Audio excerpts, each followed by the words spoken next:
Doing this little circle thing. Okay, we are live on everything except for Instagram. Welcome to Levels Without Limits. My name is Amanda Marino. I am your host. I'm just kind of waiting on Instagram because it's tricky. Oh, it's working now. Likes to give me a little trouble sometimes. So we are live on all kinds of platforms. I'd say everything but TikTok, and then whatever else is new that we're still learning about. But we are live on LinkedIn, Facebook, YouTube. And I'm the owner of Next Level Recovery Associates.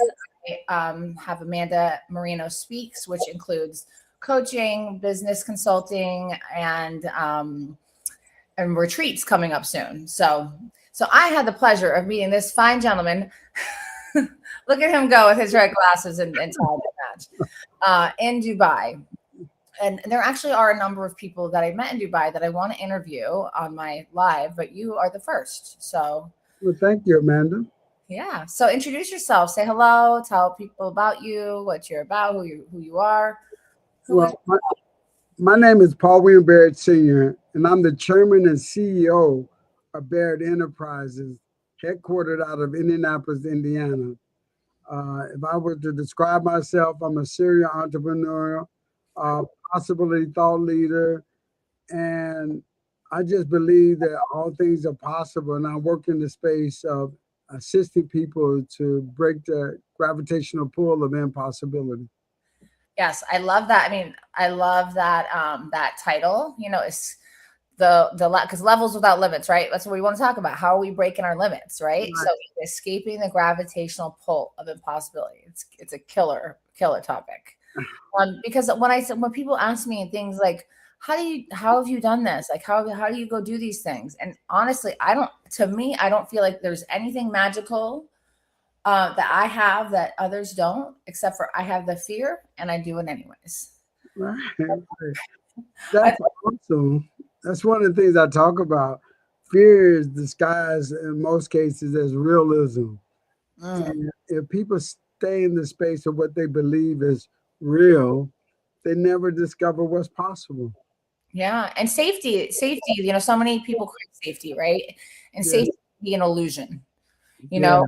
With like we'll talk about like let's go into like relationships, you know, an unhealthy relationship that you feel comfortable in just because it's what you know, or a job where you're treated poorly by your management and leadership, like, and it's really big in the corporate space now. I think we're doing a lot better. Like there's change makers like yourself and mine that are kind of disruptors to our fields where we're treating people good and we're trying to be, you know, better people, make the world a better place, unlike, you know, just greedy trying to rake in the cash. Right.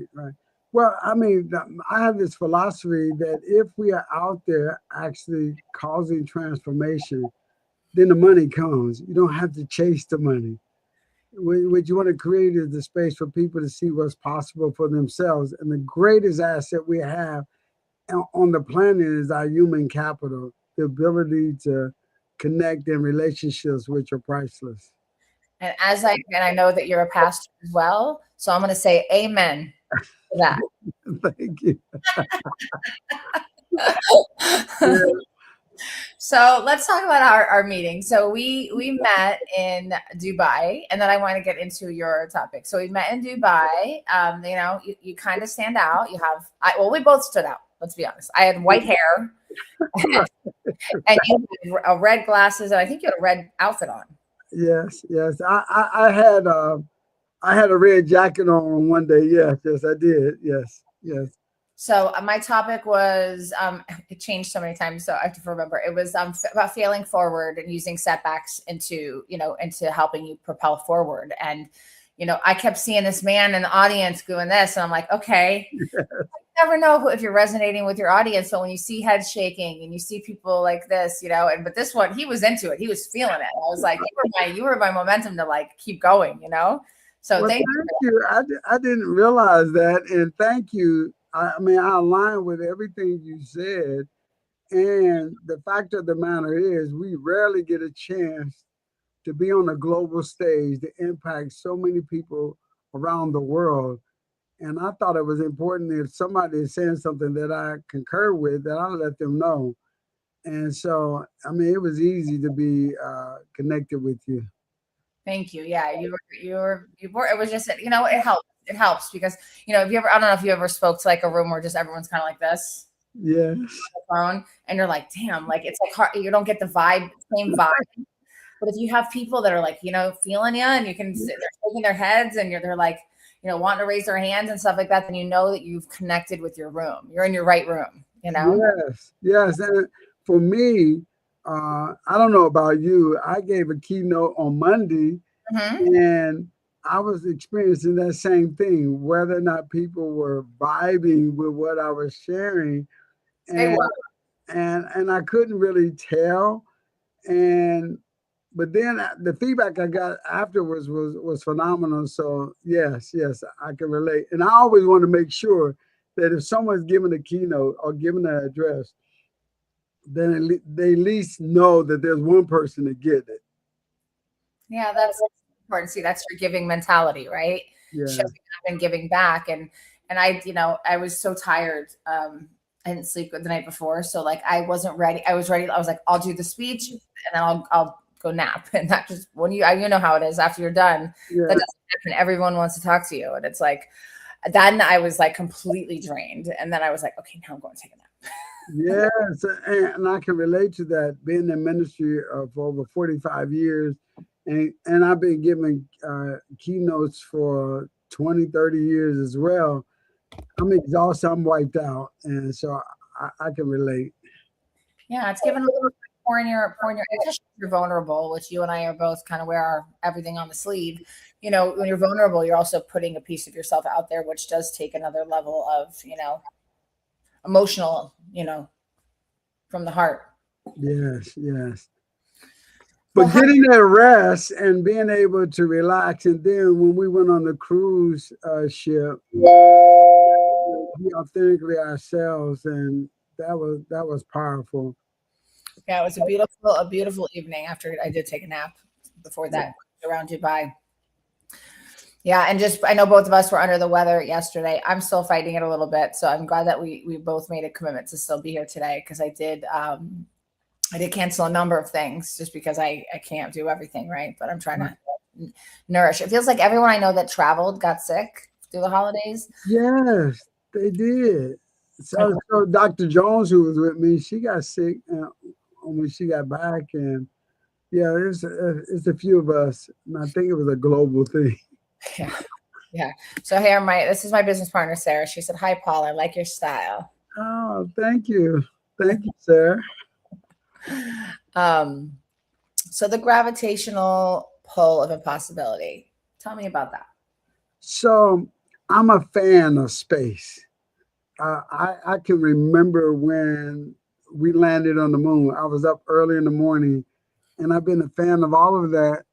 And one of the things I discovered is, and then I've actually witnessed a space launch just to see how that works. And I was always fascinated about why do they have so many rockets? And what we discovered is that the gravitational pull on the Earth, the Earth's gravity, is what keep us all on the ground. Mm-hmm. And you had to get to a certain velocity.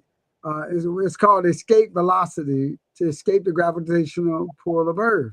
Yes. If you go any slower than 25,000 miles per hour, the gravity will pull you back to Earth. And it's out of that concept I came up with the phrase escaping the gravitational pull of impossibility. There are Mm, people that get inspired, they get this moment of inspiration, but then they get pulled back to what's impossible because they're not moving with velocity. yeah. And Yeah. so So much. that's I love a that, bit. I love a good visual too. yeah, yeah. So that's the chapter in my book that you inspired me to get completed. I'm in the first draft of it, and the book is entitled The Power of Possibility. And there's a chapter in the book where I talk about escaping the gravitational pull of impossibility. And so what people do, they get excited, and then they hit resistance. And then that resistance turns in, well, I shouldn't be doing this, or they give up, or it turns into fear, or it turns into comfort. You want to stay comfortable. and then we don't do anything. And the idea of this concept is if we're going to have levels without limits, we got to move with velocity. Absolutely. Absolutely. And I know that when I left my last job, that I worked for someone else, and at the end of the summer of 2019. And I had been building on the side, what I wanted to do, and was working for, other companies that kind of were similar to what I own now. And I was learning and training and kind of doing all the things. And I really wanted to stay like through the new year, as a family, to be smart, as a mom. And I got to that point where I was like, I literally can't do it anymore. Like, I need to go now. And I was scared. I trusted my gut, but, and then the pandemic came, Wow. and you know what? It was the biggest blessing, because I told you, like, people from all around the world ended up knowing who I was because of the online world. I had to lean into more. And so it worked. I remember like saying to myself, what's my worst option here? I have to go get another job. Is that bad? And so if people really weigh out their worst option, like, if this doesn't work, if this idea I have and this business I want to build, if this doesn't work, I have to get another job. It's not so bad. Yeah. It may not be bad, and it may be the very thing you don't want to do.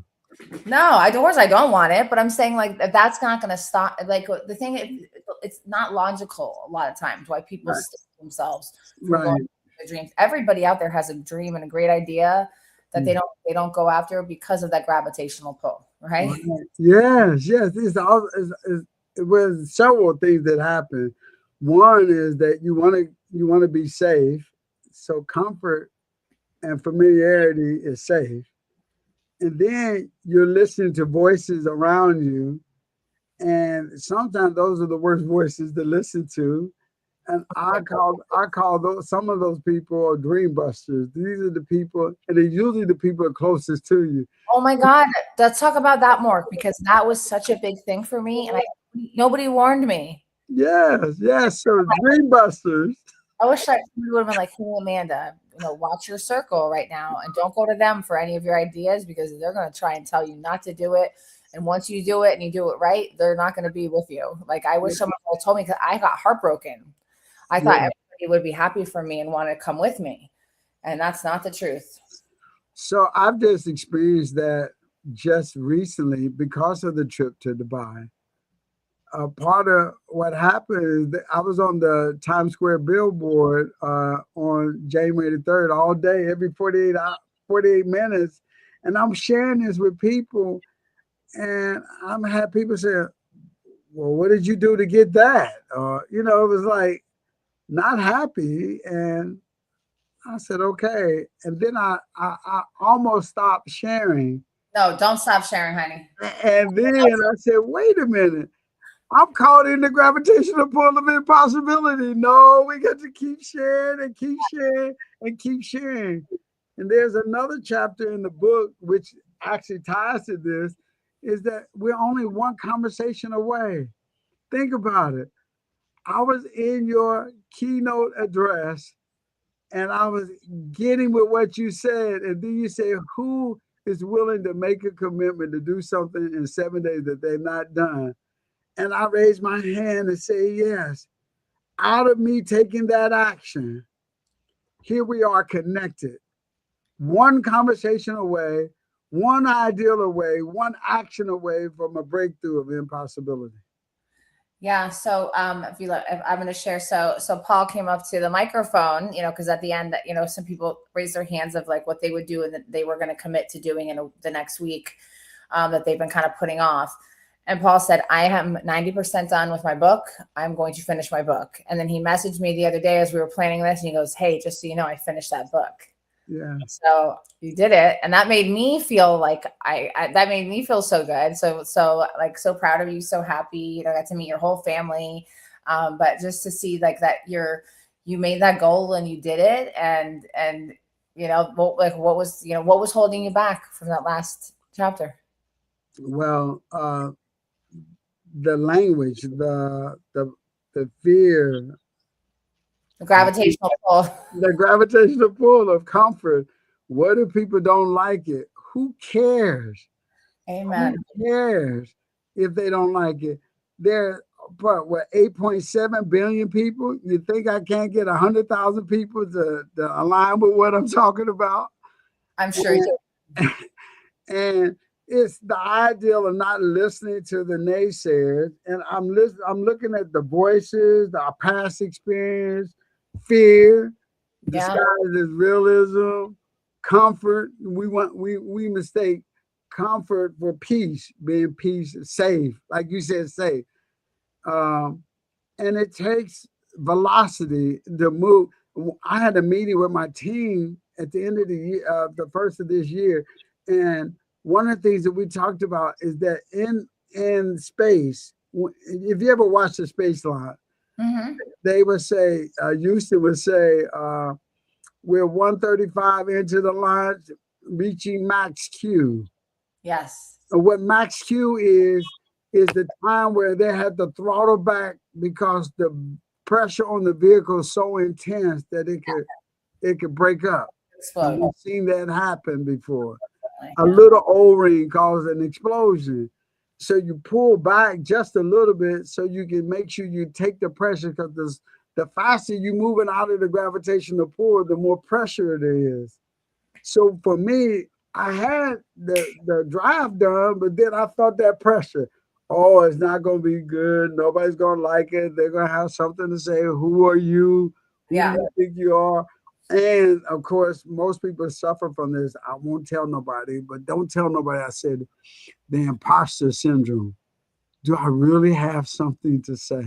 Yeah. I think we all do in some form or another. I definitely have gone through some, like when I did the TEDx, I was fine with the whole process of like working towards it, building it, writing it, pitching it, like that whole process. And then when it came to when it was about to come out on YouTube, I literally refused to watch it. I was like, can we make it go away now? Yeah, yeah. It's like that fear that gets in the way, and that self doubt. But Yeah. now in the Hide. I just wanted to hide. I didn't want to see. I made other people watch it before me. yeah, Um, because it felt so raw and vulnerable, and I was like, what if I ever, it's hate, I know everyone hates it, and it's so raw and so vulnerable, and like, and then finally once a couple people watched it and said, Amanda, you need to stop, watch it. right. And Well, I was like, okay, and then it's like it's like your keynote address in Dubai. You got done, and you literally had to stop people from talking to you so you could go lay down because everybody wanted to connect with you after your keynote. yeah, I had people walking up to me saying, "Oh my God, that was extraordinary. It was not boring." And even one guy from Switzerland said, "I thought you were getting ready to preach." So that was funny to me. So sometimes our worst enemy is the voices in our head. We listen to these voices that never tell us anything great.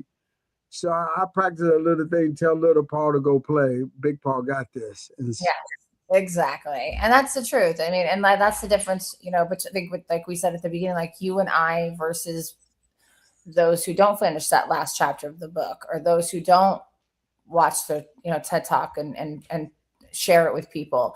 It's like we have those thoughts, we have those feelings, we have those fears, we have those voices, but we push through it anyways. Yeah. And show, That's escaping that gravitational pull. yes, Moving with the velocity. Don't worry about the naysayers. And whatever happens, happens. And closing the back door saying if it doesn't work, I got this to fall back on. No, closing the back door. So we got to get to the point of no return. That amen. we're moving with a velocity. And the key part, Amanda, is that once we escape the gravitational pull, we can move from point A to point B with little effort. Yeah, Once you get into space, it takes little effort to get from one point to another. yeah, I totally agree. I feel like yeah, I feel like once I realized I had a powerful manifester, which manifesting is like, one part of it, right? Seeing it, believing it, knowing it's possible for you. And then you have to do the footwork, right? It doesn't just magically happen. But like, I realize like, and I just now own it. Like if I want to do something, I really want to do something and I do the right steps to get it, to go after it. Maybe I'll fall a few times. Maybe things won't work the way I planned. And then, boom, then it happens. And that's happened for me every time. So people are like, how you I just do it. And I believe I can do it. So one of the things that you pointed to that people are afraid of moving, taking action, is the fear of failure. But failure is the place you get to discover. Amen. I mean, when you think about Benjamin Franklin, how many times he failed to discover light, the light bulb. And when you think about the Wright brothers, they were not the only ones that were trying to fly. They were the first one. People were failing and failing and failing. Alexander Graham Bell accidentally discovered the telephone because acid got thrown on him. Everybody was failing. And what I do in the coaching that I have when I'm talking to clients is, but failure is your greatest friend. You want to fail forward because you discover what doesn't work and you keep discovering. Yeah. I mean, when you're in it, listen, when you're in it, it's not fun.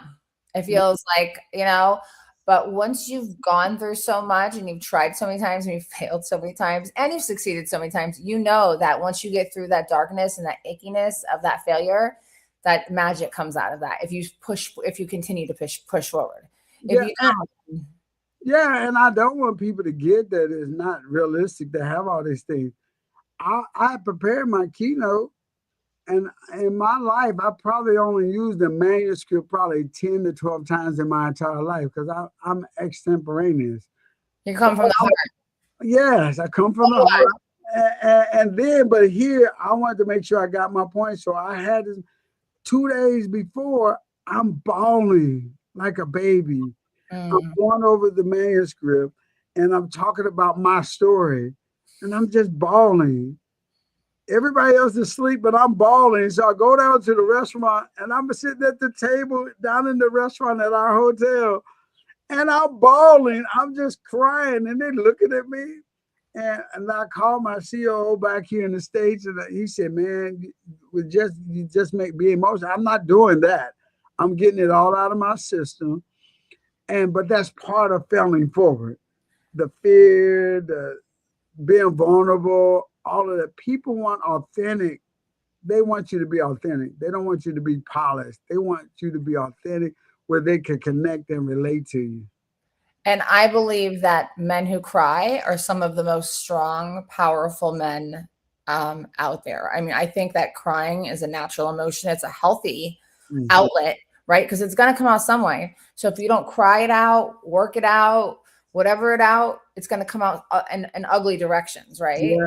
I just wanted to say hi, B from the conference, had two of my favorite people right there. Hi, B. Thank you, B. I'm so emotional. There's the movie Phenomenal.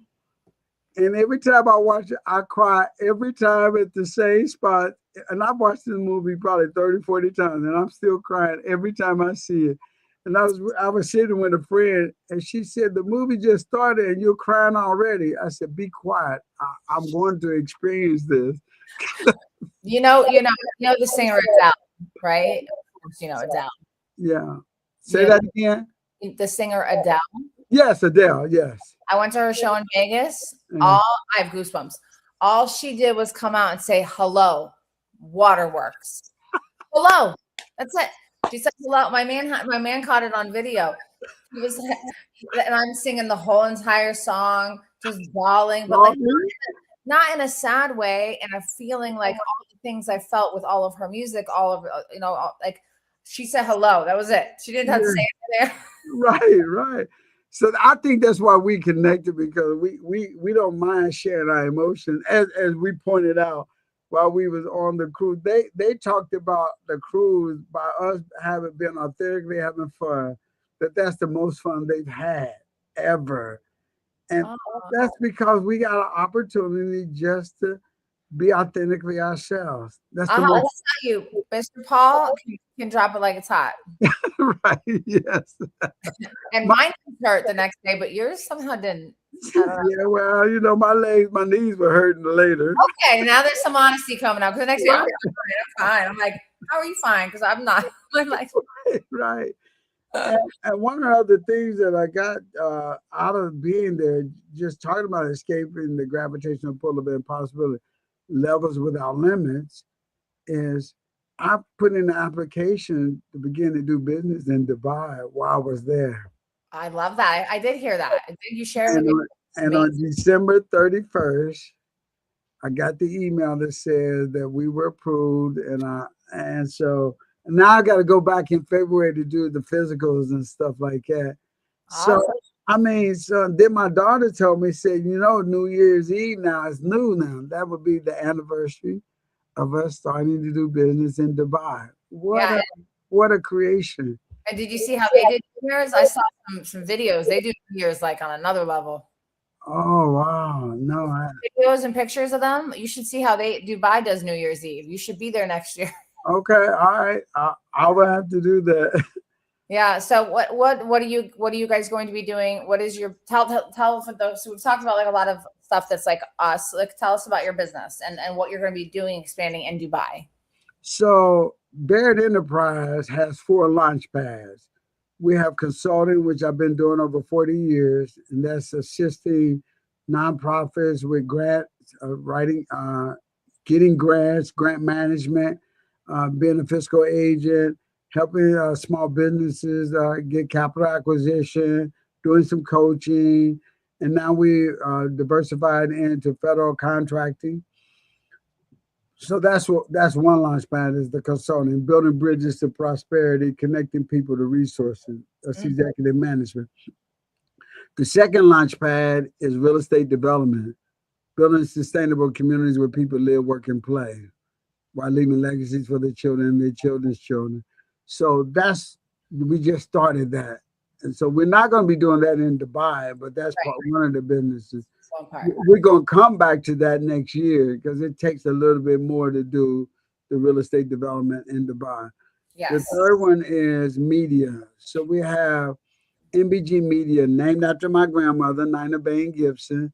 And under that, we have two businesses. One is Creating Possibility Television Network, is a streaming television channel, which Isaiah, who you met, is the president of. And matter of fact, he turns 21 this month. And so he's already in the space of creating a legacy for himself. And that's why we were doing some of the videotaping. I know, I missed it. I couldn't make it. Yeah, so we're gonna have you on the drums. Okay. And that's our streaming service. And we actually have space on the channel for anybody that wants to be on the big screen for little cost, and not going to cost as much money if you was on another channel. And then under the I like being on camera, just saying. Okay, all right, we'll talk about that. Since I was 4 years old. That's why I wasn't acting and modeling when I was younger, because my mom said she couldn't not put me in it because like at 4 years old I was jumping on stages and like trying to take over the show. Oh, okay. And so she got me into modeling and acting when I was young, and then I did that till about 22, and then back in TV with the show Intervention and some docu-series, Digital Addiction on A&E Network, because like I've always been good with camera. The only thing that was hard for me to get used to was talking to my phone, like making my own video with my phone. And I understand why people struggle with that. Like even as someone that was in front of cameras and crews my whole life, the talking to your phone thing, it takes time, but then you just get over yourself. Everyone's doing it. It's okay, Well, you're natural, and as you could tell when we were talking about what questions, I said, no, we're gonna do this organically. Yeah. As you can tell, I'm a natural for it. Yeah. And so it gives us the opportunity for people to get to tell a story that's not been told. And that's what the TV channel is about. Mm-hmm. And then we have Beam Network, which is everybody has a Beam. So using AI, so we have Beam Labs, Beam Studios, and Beam Agency. So if you're a content creator, we want to protect your intellectual property and build money funnels so you can get paid. And so we assist you that with the marketing and creating those funnels. And then the fourth launch pad is our nonprofit that we started, and it's called Fortune 7 WG, Wealth Generation. And its purpose, its mission, it's one of those impossible missions, is to eradicate the economic inequality caused by systemic racism for people of color through entrepreneurship, creating multi-million-dollar businesses, leaving legacies for their children and their children's children. So we create an Odyssey mentoring program for entrepreneurs, giving them the spaces and the tools to be successful, and teaching them the language of money, talk about capital acquisition, and literally assisting them with elevating to limits, levels that they never thought were possible. That's very beautiful. That one I'm going to give a hell yeah to. All right, thank you. And what's funny, people say people of color, so is that restricted? So you're restricting people? I said, well, tell me who's people of color. We're all colored. Exactly. I want to tell you something. This is just me. I will not write white on an application if they get there. If there's like, just because there's all these differentiating things. Right. I put other and I put European because white isn't a culture and it's not a ethnic background, and it could be so many different things that I just refuse to check. It's just my one thing that annoys me on like applications of things. I won't ever do it. Well, and then I have people attempt to remind me who I am. I say, I wake up every day. I know who I am. And you're allowed to everyone. You want to do something more specifically African American population, you are allowed to do that. Yeah, and then I say, and I wake up every day knowing I got a year around 10. Why do you need to remind me? And then they stop and say, what? I say, yeah. Yeah, people don't realize that. I remember saying one time to a group of I was doing a tour when I was working for my last job, and I was with a number of African American men, and I said something that I thought was like okay to say, but it wasn't. I was like, well, I don't see color. Like I was never raised to see, like we're all the same. We're all, and they were like, Amanda, just because you don't, that doesn't mean that other people don't. And so you got to be careful how you say that. They were like, when your son turns 16 and starts driving, you don't have to teach your son the things we do. You know, I learned a lot of education on that from them. So yeah, I was the branch president for the NAACP, and we actually had courses about don't move suddenly. I mean, we literally had to teach that. And then when I turned 18, I was so happy I was still alive. When I turned 25, I was so happy to be alive. And then I have grown sons that I celebrate every time they have a birthday. And people don't get the trauma that you experience by just happy to make it. Which is wild. Yeah. Yeah. But I love that you're doing that, and that you're going to help create generational wealth. Yeah. So people by and large don't need assistance if they have the opportunity. Yeah. So you give people opportunity to create jobs, have a job that pays well, own a home, they'll take care of it. Yeah, that's amazing. I love that. Yeah, it's so important. Like, you know, while I enjoy like the nice things in life, like I am not money. I think we talked about this earlier on, but I'm not money driven first. Like, of course, I'm not going to, you know, I'll answer any DM. I'll talk to anyone that needs help, but I've also been taken advantage of many times where people like see how much they can get for free. Right. Right. But I'm not like, I'll turn down like a very, very high end proposal or something or client. And just like, if it doesn't feel right and I don't think I can help, like I have no problem doing that. And by doing the next right thing all the time in business, I'm always abundant. Yeah. And if I were one of those people that was like trying to hustle and trying to get the next buck, like that just doesn't feel right to me. And I'm also not scared of the word money. I used to think that I couldn't be spiritual and want to make revenue. And now I know that those things can coexist together, you know, that I can. As a matter of fact, people don't know this. That if you check out and research, do a search in the scripture, Jesus talked about money more than he talked about salvation. Wow.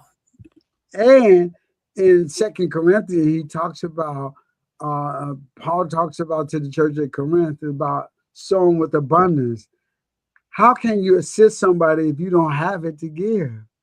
So that's an oxymoron, not to create wealth so you can share with those that are less fortunate. Yeah, that's been one of my greatest I want to say just real quick, I'd like to shout out to people that are commenting. Lynn Foreman said, "You both look great." Thank you so much, Lynn, for your Thank support you, and man. your kindness. Yeah, like like and like you sharing your picture of you on in Times Square, right? You're Yeah, not doing that to brag. You're doing that because or to put making anyone else feel bad. That's their own shit, right? So right. you're doing that because you know where you've come from and Yes. you're like, oh my God, I cannot believe this. Like when I went to South Africa and Kenya, this right before I went to Dubai, I brought my 13-year-old daughter, and I made it like in the program I help do work some work for called Freeman House in South Africa. Amazing mental health program. If you ever know anyone that needs mental health substance abuse treatment, they're fantastic. But they were spoiling my daughter.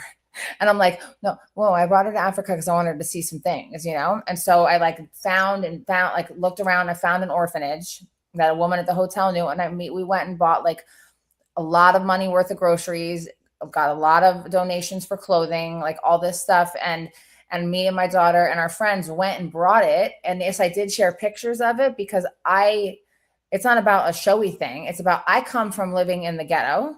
I come from like having my car shot in front of my house, living on food stamps, living on government assistance, to a place now where I can travel to another country or do it in my neighborhood, which I also do locally, where I have the opportunity to give back. That's the biggest blessing.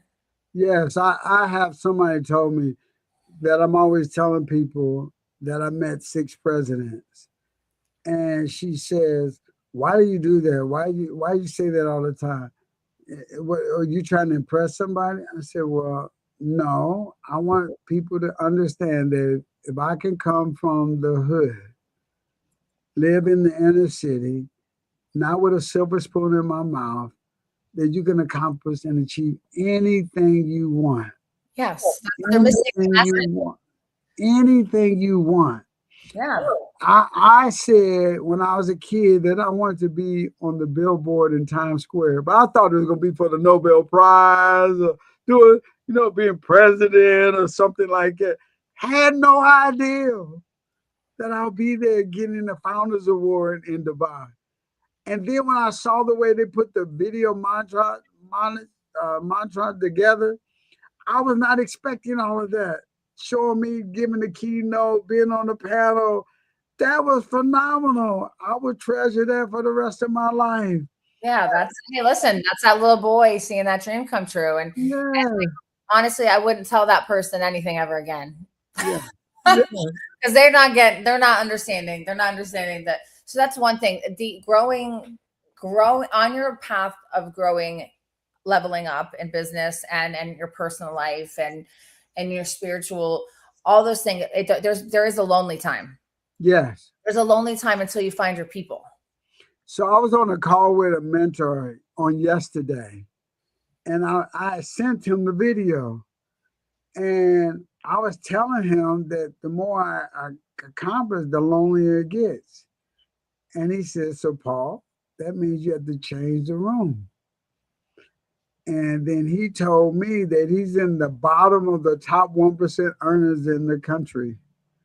He said he's in the bottom. He said, I'm really struggling. I'm in the bottom, right?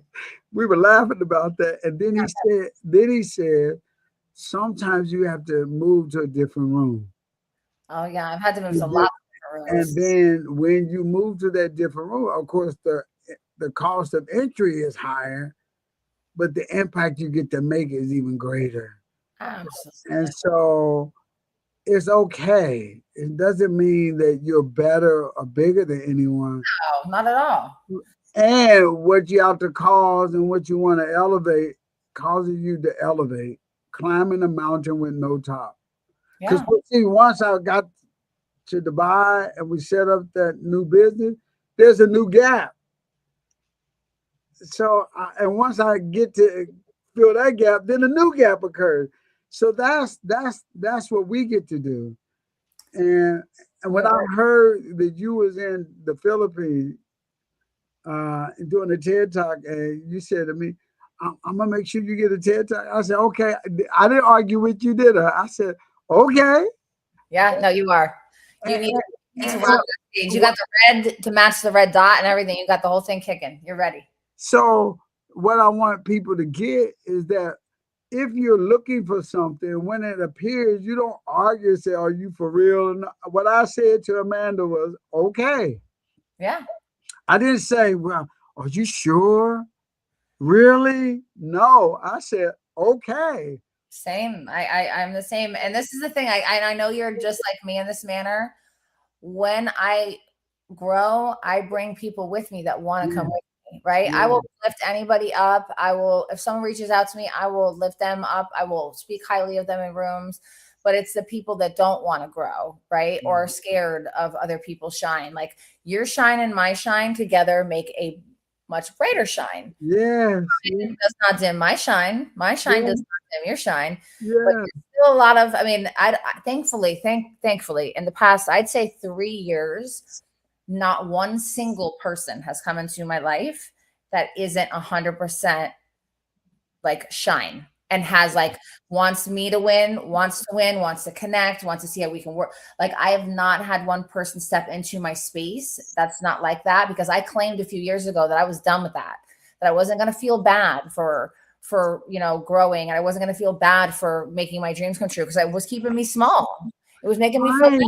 I was feeling guilty for making my dreams come true and being providing better for my family. Like what is that one Biggie song? Think of it. They're like about, no, was it Biggie or Dre? Forgot about Dre. Okay. That I can finally provide for my family. Like you're mad at me, you think I fell off? Like no, I did it. But like I'm still the same person. I'm still me, but I just have more of a boundary. And I've loved just as hard, but I make people earn that love. I don't just give this stuff away. Like my therapist taught me that. She was like, don't give away to all the goods to everybody because they don't deserve it, and then you get hurt, because they're not like you. Can I offer a different context? Not to say that you need to change it. I give it away. And what I discovered, this is my experience, may not be everybody, that love is so powerful when you give it with no condition. Totally. It either draws people or drive them away. There are people that don't want to be loved. Oh, yeah. Well, I'm saying I'm not going to give them all of me. Like I'll still show up with love. You saw how I show up. That's how I show up. I'm not going to change. I'm not going to change me. But I'm not going to let you into my personal world. It's just, and it's been a painful journey. But now I feel like I feel very settled in trusting God, that whoever is meant to come into my life will, and whoever is meant to leave will. And I don't fight that anymore. I used to fight it. Yes, I did too. I fought that too. Oh my God, no, I'm trying to hold on. No. See you next. Like I'll cherish our time together in my heart forever. I'll never forget the times that we had that were good. Right. But I believe in who's meant to come in, who comes to me, and who leaves. It's my mother taught me that as a kid too. And I used to cry. I remember being like a little girl. She'd be like, if you can count your friends on one hand, you'll be, so great. And she's like, people come, some people are forever, some people it's reason, season, lifetime. And like that stuff used to kill me, because I want you to stay forever if you're in my heart. But no, I want you to stay forever in my heart if you're meant to, and you want the best for me and I want the best for you. And it's a mutual thing. And one of the things you and I are a demonstration of, it doesn't take forever to create forever friends. Yeah. I feel like I've known you forever. Right. We met, and then we connected, and like we're connected for life. Yes. And there's no condition on it. No. There's no condition to authentically be connected. And I'm out here cheering, telling everybody, you gotta meet Amanda. You gotta meet Amanda. Sarah are all about you. No, and listen, and now, as you're talking about your different businesses, I'm like, ooh, how can we collaborate on that? Ooh, how can we? That's where my little thinker goes, because she's very busy. My little thinker is very, very at work. So we could definitely have some other conversations after, but there's just so much we can do together. And I'd love to connect with your older son and reconnect with your older son again, because he was enjoying watching Dad tear up the dance floor and be the star of the show. And when I went to do the interview, you'd already shared the video, and she said, Amanda just sent me the video. I said, oh my God, it's global already. Well, I actually made them take some of them down. I was like, Oh, "Can you take some of them down?" I was like, yeah, "There's a couple you can keep up there. That's it." right. Because some of them just didn't. It just was like, we were having fun, but that's like we are professional, Right. So I want to keep it, like. And she's like, "Oh, you have access to the link with your pictures in it." I was like, "Okay, cool." Okay. Yeah, but we were having fun, not realizing we leveled up everybody else. Yeah, yeah. I mean, literally, this was organic. We were in a vortex. Yeah. We created opportunity, and the next day they all came up to me and said, "Oh my God, we've never had this much fun." That's the people that come every year. I And love I said, I love that wow, we foster that and create that with people. yes.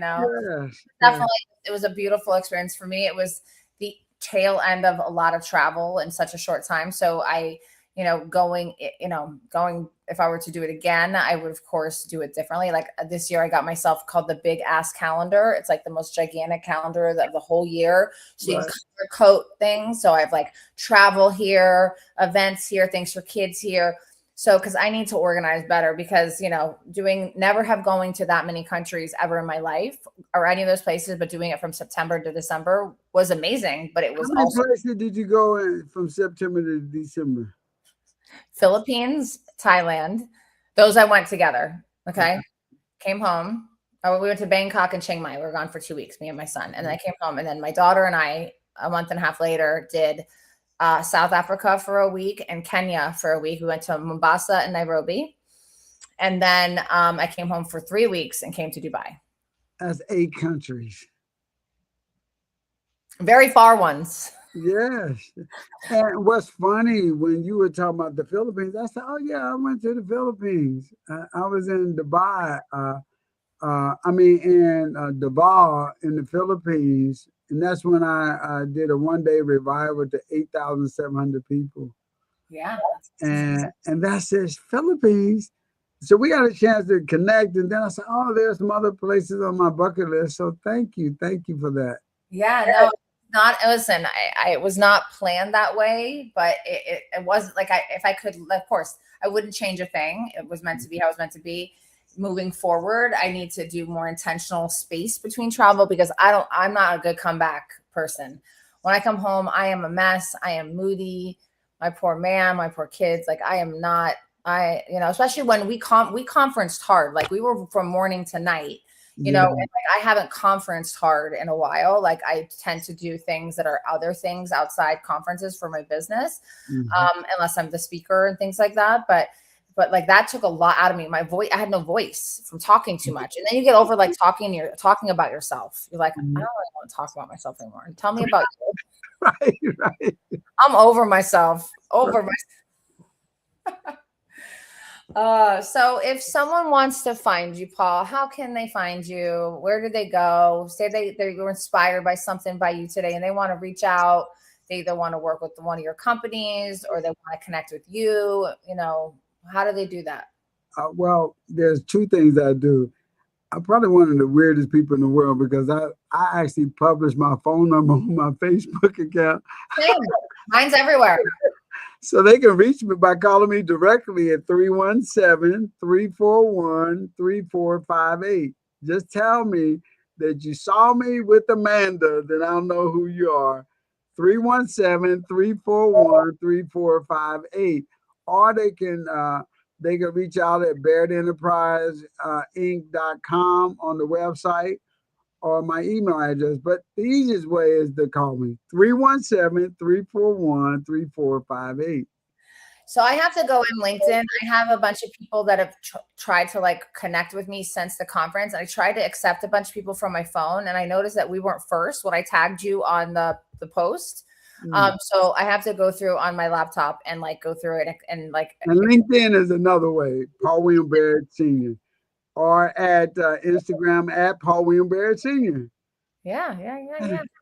So we and I'm gonna put out there, I'm gonna manifest us doing a joint presentation on a big stage. Oh yes, let's do that. See, you manifest, I declare. We Okay. could do the combination of that, and let's And make it that's so. powerful stuff. Thank you so much, Amanda. I am so moved by who you are and what you do in the world. Thank And you. you are a demonstration of levels without limits. You are too, my friend. And I, you know, Can we elevate in such a way that we bring millions of people along into a space they never thought was possible this year? yes, that will be my intention for 2026 and my prayer for the world. You know, I hope that people can feel this vibrant life that comes out of you. You know, feel the bravery to get up and raise your hand and come up and talk on a microphone and say that I'm going to finish my book that's 90% done and complete it. You know, so I'm starting my book. I've written my manuscript, so I now I'm trying to work on the next parts of like agent and things like that. I definitely am someone who needs a little assistance with it. So I know that I know my skill sets, and one of them isn't sitting still and writing. Well, we could talk about how that works. Yeah, give me some guidance. I mean, all my friends that have written books, I definitely am reaching out to all of them. But I decided to do the TEDx first and then the book. My brain couldn't wrap my mind around together. So in the TEDx world, it took me a long time to learn, you know, so that's why like now I can teach people or show people, which I'm actually going to be putting together a mastermind to help people with that in the future. But I love your energy. I love the light and joy you bring to the world. I love your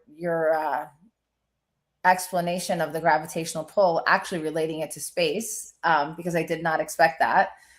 So that was really interesting. And you have, you know, like your whole family was with you, your kids, you know, you had your kid's mother who was lovely. Everyone was lovely, supportive, like such a supportive. And I have a very supportive co-parenting relationship as well. So it's beautiful to see that. And there needs to be more of that in this world.